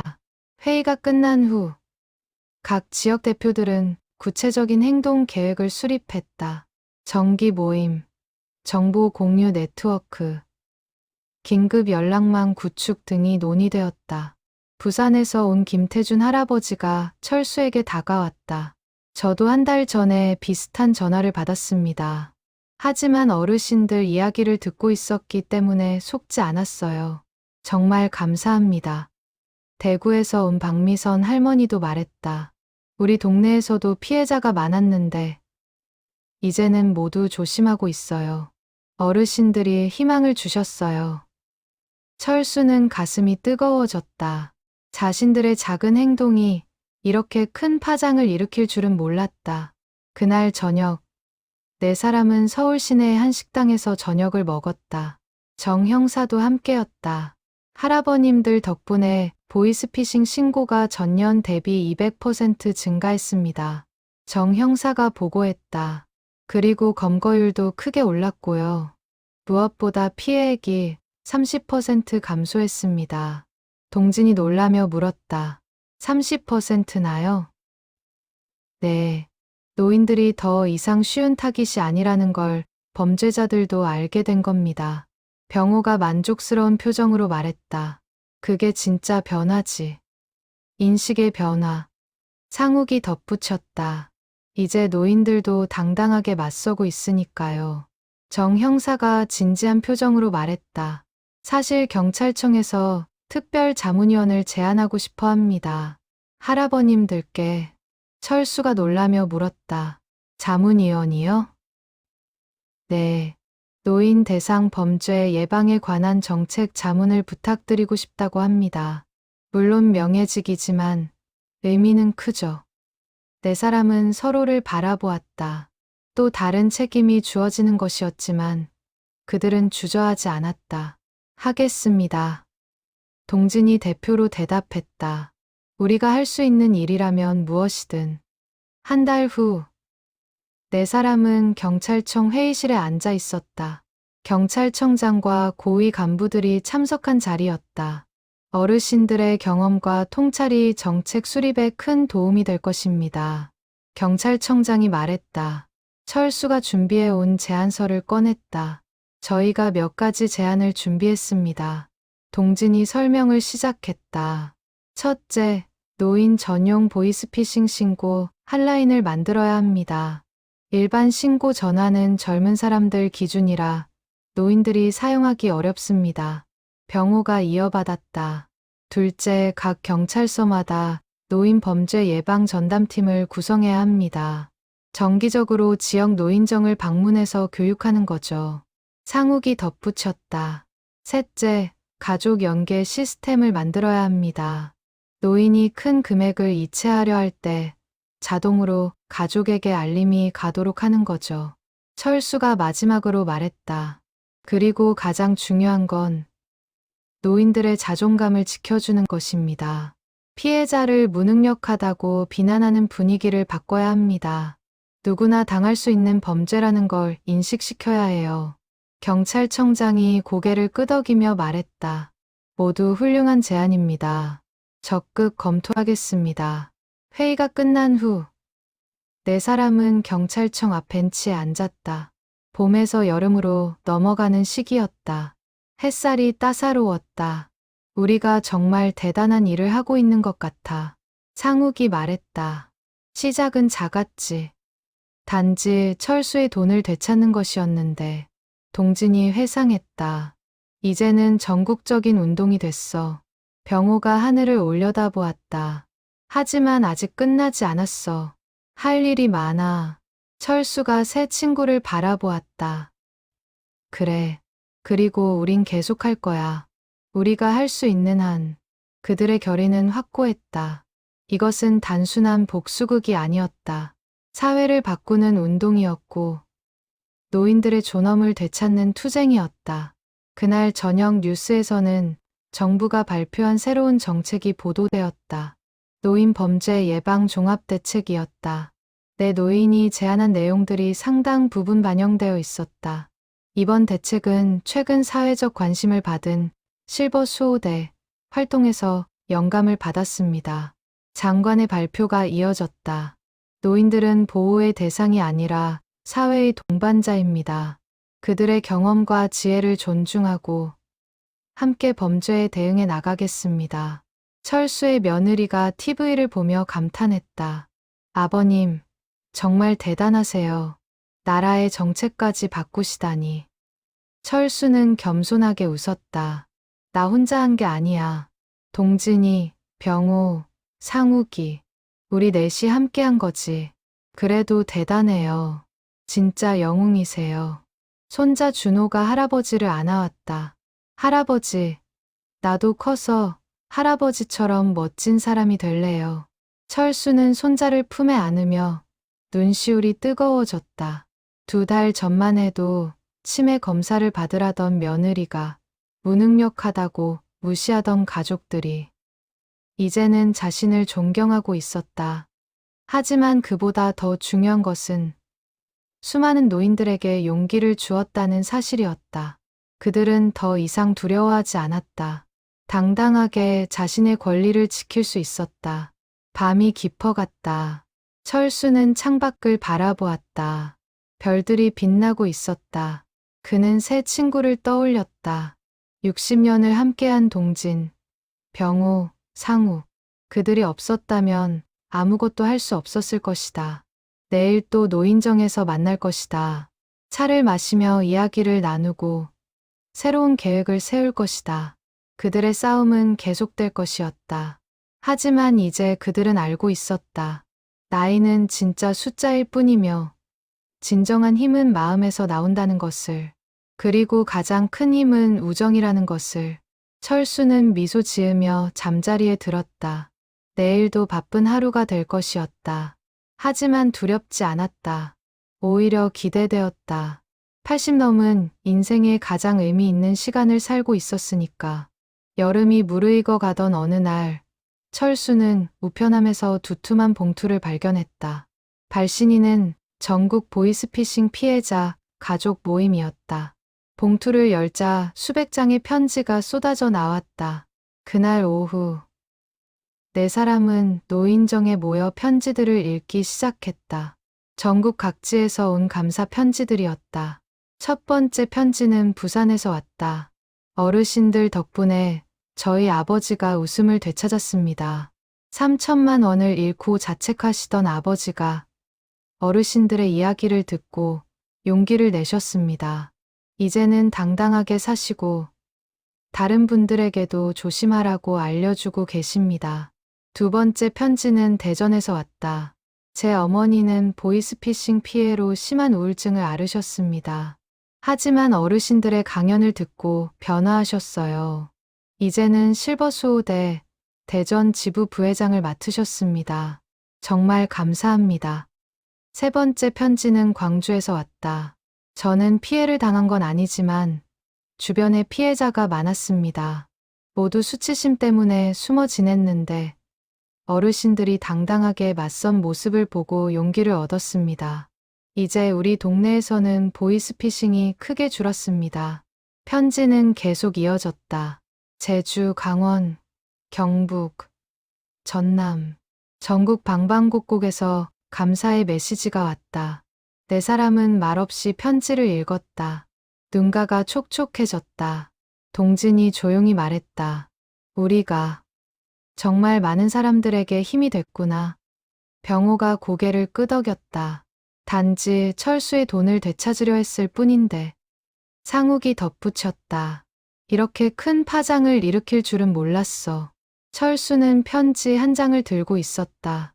특히 감동적인 내용이었다. 저희 할아버지는 평생 자랑스러운 분이셨습니다. 전쟁도 겪으시고, 가난도 이기시고, 우리를 훌륭하게 키우셨죠. 그런 할아버지가 보이스피싱으로 2천만 원을 잃고 무너지셨습니다. 가족들은 할아버지를 탓했고, 할아버지는 스스로를 책망하셨습니다. 철수의 목소리가 떨렸다. 자신의 이야기 같았다. 하지만 어르신들의 이야기를 듣고 할아버지가 말씀하셨어요. 나는 바보가 아니었어. 단지 악한 사람들을 만난 거야. 그리고 다시 당당해지셨습니다. 어르신들이 할아버지에게 자존감을 되찾아 주셨어요. 정말 감사합니다. 4사람은 한동안 아무 말도 하지 못했다. 그들이 한 일의 의미가 얼마나 큰지 새삼 깨달았다. 바로 그때 노인정 문이 열리며 정 형사가 들어왔다. 그의 표정이 밝았다. 할아버님들, 좋은 소식이 있습니다. 네 사람이 고개를 들었다. 강태식 조직에 연루된 모든 사람들이 실형을 선고받았습니다. 강태식은 징역 12년, 나머지는 3년에서 8년까지입니다. 동진이 물었다. 그럼 피해자들 돈은? 35억 원을 회수했습니다. 피해자들에게 거의 전액 환급할 수 있을 것 같습니다. 철수가 안도의 한숨을 쉬었다. 그나마 다행이네요. 정 형사가 계속 말했다. 그리고 더 중요한 소식이 있습니다. 할아버님들의 활동 덕분에 올해 상반기 보이스피싱 피해액이 전년 대비 40% 감소했습니다. 병호가 놀라며 물었다. 40%나요? 네. 이건 통계 작성 이래 최대 감소폭입니다. 그리고 신고율은 150% 증가했고요. 상욱이 감격스러운 표정으로 말했다. 그럼 정말 많은 사람들을 구한 거네요. 맞습니다. 추상컨대 약 5천 명 이상의 노인들이 피해를 면했을 것으로 봅니다. 네 사람은 서로를 바라보았다. 5천 명. 그 숫자가 실감나지 않았지만 분명한 사실이었다. 정 형사가 작은 상자를 꺼냈다. 그래서 경찰청장님께서 이걸 전달하라고 하셨습니다. 상자 안에는 표창장 4장이 들어 있었다. 대한민국 경찰청 공무상이라는 제목이 보였다. 다음 주 월요일 경찰청에서 시상식이 있을 예정입니다. 꼭 참석해 주십시오. 철수가 표창장을 들여다보았다. 화려한 문구들이 적혀 있었지만 그에게 중요한 것은 이 종이 한 장이 아니었다. 진짜 보상은 이미 받았다. 자존감과 우정, 그리고 수많은 사람들의 감사였다. 일주일 후, 네 사람은 경찰청 대강당에 섰다. 300명이 넘는 하객이 참석했다. 경찰 관계자들뿐 아니라 전국 실버 수호대 대표들, 피해자 가족들도 있었다. 경찰청장이 단상에 올라 치사를 했다. 오늘 우리는 특별한 분들을 표창합니다. 박철수, 김동진, 이병우, 최상욱 어르신. 네 분은 80이 넘은 나이에 용기를 내어 범죄자들과 맞섰습니다. 청중이 박수를 쳤다. 더 중요한 것은 네 분이 전국의 노인들에게 희망을 주었다는 점입니다. 이제 노인들은 더 이상 범죄의 쉬운 타깃이 아닙니다. 당당한 시민이며 스스로를 지킬 수 있는 주체입니다. 우레와 같은 박수가 쏟아졌다. 네 사람은 차례로 단상에 올라 표창장을 받았다. 시상식이 끝난 후 기자회견이 열렸다. 수십 명의 기자들이 몰려들었다. 한 기자가 물었다. 앞으로의 계획이 있으신가요? 철수가 마이크를 잡았다. 저희는 계속할 겁니다. 보이스피싱뿐 아니라 노인을 대상으로 한 모든 범죄에 맞서 싸울 것입니다. 다른 기자가 물었다. 힘들지 않으신가요? 나이도 많으신데. 동진이 웃으며 대답했다. 나이는 숫자일 뿐입니다. 우리에게는 경험과 지혜, 그리고 무엇보다 서로가 있습니다. 또 다른 기자가 물었다. 다른 노인들에게 하고 싶은 말씀이 있으신가요? 병호가 진지하게 말했다. 두려워하지 마십시오. 여러분은 약하지 않습니다. 평생 이 나라를 일으킨 분들이고 수많은 어려움을 이겨낸 분들입니다. 상욱이 덧붙였다. 그리고 혼자가 아니라는 걸 기억하세요. 가족이 있고 친구가 있고 우리 같은 동료들이 있습니다. 함께라면 무엇이든 할 수 있습니다. 기자회견이 끝나고 네 사람은 청중석에 앉아있던 사람들과 이야기를 나눴다. 전국에서 온 실버 수호대 회원들, 피해자 가족들, 경찰 관계자들 모두가 감사를 표했다. 특히 기억에 남는 만남이 있었다. 이재훈, 그들이 처음 잡은 범죄자였다. 그는 복역 중이었지만 특별히 시상식에 참석할 수 있었다. 이재훈은 네 사람 앞에서 깊게 고개를 숙였다. 할아버님들께 정말 죄송합니다. 그리고 감사합니다. 철수가 놀라며 물었다. 감사하다니? 저를 바른 길로 인도해 주셨으니까요. 만약 할아버님들이 잡지 않으셨다면 저는 계속 범죄를 저질렀을 겁니다. 이재훈의 눈에 진심이 담겨 있었다. 이제는 반성하고 있습니다. 출소하면 피해자들에게 속죄하며 살겠습니다. 동진이 그의 어깨에 손을 얹었다. 잘못을 깨달았다면 그게 중요한 거야. 출소해서 새 삶을 살게. 이재훈이 다시 고개를 숙였다. 교도관이 그를 데리고 나갔다. 병호가 조용히 말했다. 저 친구도 피해자야. 잘못된 길로 빠진. 상욱이 고개를 끄덕였다. 맞아. 우리의 싸움은 단순히 범죄자를 벌하는 게 아니라 범죄 자체를 줄이는 거니까. 그날 저녁, 네 사람은 다시 노인정으로 돌아왔다. 표창장은 노인정 벽에 걸었다. 하지만 더 소중한 것은 벽 한쪽에 붙어 있는 사진들이었다. 전국 실버 수호대 모임 사진, 강연하는 모습, 피해자들과 함께 찍은 사진, 그리고 네 사람이 처음 작전을 계획하던 날의 사진까지. 지난 몇 달의 여정이 고스란히 담겨 있었다. 철수가 사진들을 바라보며 말했다. 우리가 정말 대단한 일을 해냈어. 동진이 차를 따르며 대답했다. 아직 끝나지 않았어. 갈 길이 멀어. 병호가 웃었다. 그래. 하지만 두렵지 않아. 우린 함께니까. 상욱이 잔을 들어 올렸다. 그럼 건배할까? 우리의 우정에, 그리고 앞으로의 여정에. 네 사람의 잔이 부딪혔다. 맑은 소리가 노인정 안에 울려 퍼졌다. 창밖으로 여름 해가 지고 있었다. 하지만 노인정 안은 여전히 밝았다. 네 사람의 미소가 햇살보다 더 환하게 빛나고 있었다. 그들의 이야기는 계속될 것이었다. 나이는 정말 숫자일 뿐이었고, 진정한 힘은 마음에서 나왔다. 그리고 가장 큰 힘은 60년을 함께한 우정이었다. 1년이 흘렀다. 계절이 한 바퀴 돌아 다시 겨울이 왔다. 하지만 내 노인의 삶은 전년과 완전히 달라져 있었다. 전국 실버 수호대는 이제 정식 사단법인이 되었다. 회원수는 5천 명을 넘어섰고 전국 100여 개 지부가 활동하고 있었다. 네 사람은 명예회장단으로 추대되었다. 더 놀라운 것은 정부가 노인권익보호법을 개정했다는 것이었다. 보이스피싱을 포함한 노인 대상 범죄에 대한 처벌이 강화되었고 예방 교육이 의무화되었다. 그리고 이 법안의 제안자는 다름 아닌 내 노인이었다. 어느 화요일 오후 네 사람은 국회에 초대받았다. 법안 통과 기념식이었다. 국회의장이 직접 감사패를 전달했다.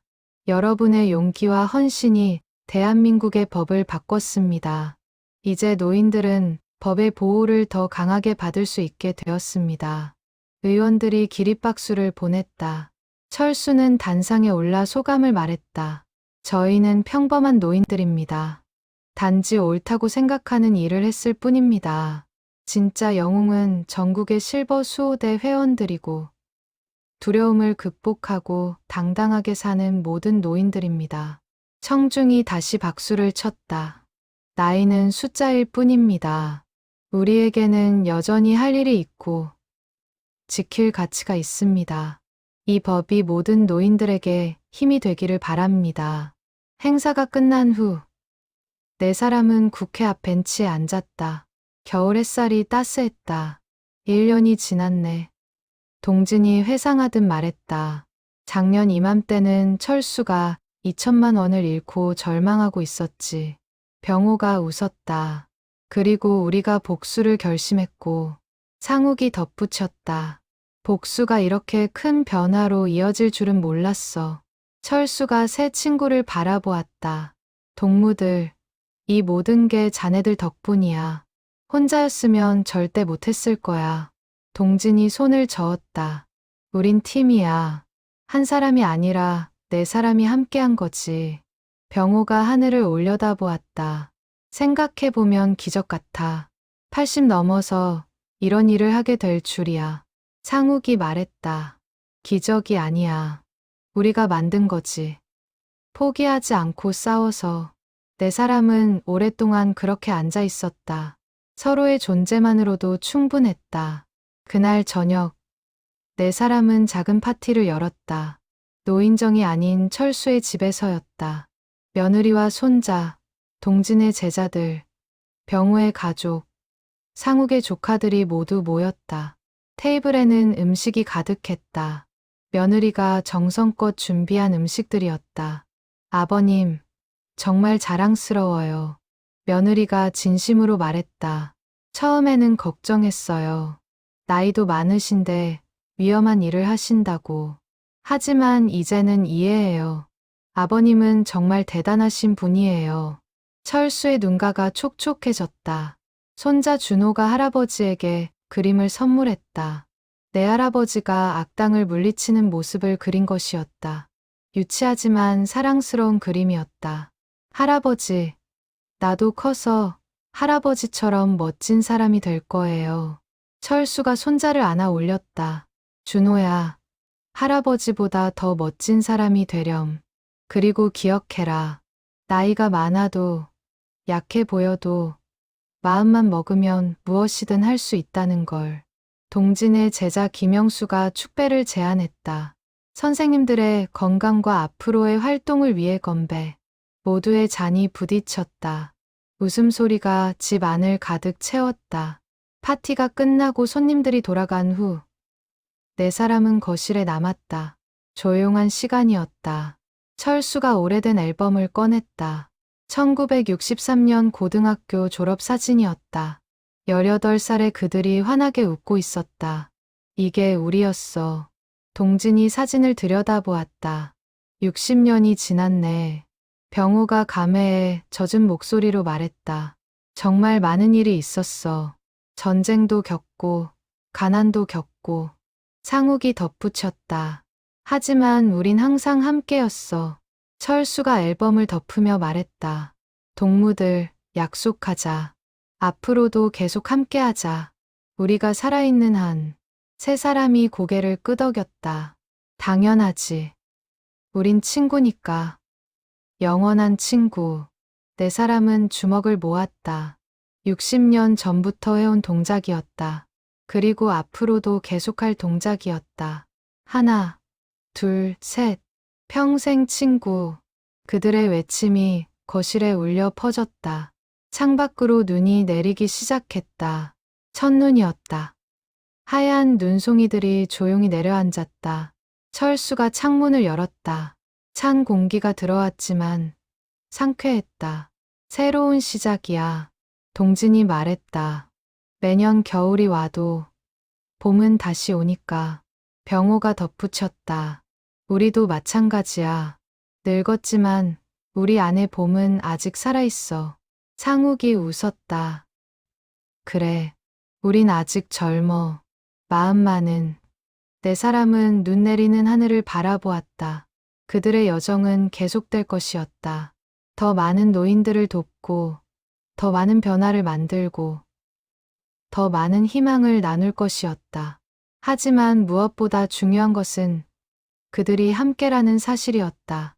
60년을 함께한 우정, 그 어떤 것으로도 깨뜨릴 수 없는 유대였다. 몇 달 후 봄이 왔다.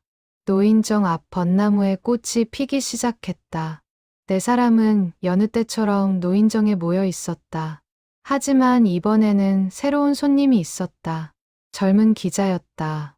그는 내 노인의 이야기를 책으로 쓰고 싶다고 했다. 어르신들의 이야기는 단순한 범죄 소탕기가 아닙니다.